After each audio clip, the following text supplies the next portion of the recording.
Henry Hikes to Fitchburg by D.B. Johnson.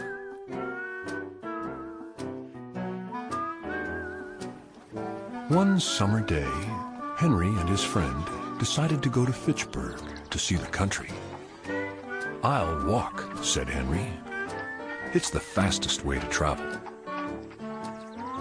"I'll work," Henry's friend said, "until I have the money to buy a ticket to ride the train to Fitchburg.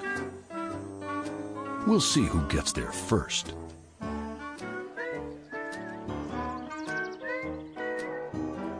His friend waved.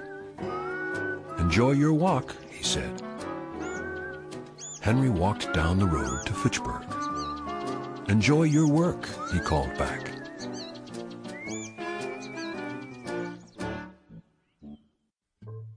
Henry's friend. Sample complete. Ready to continue?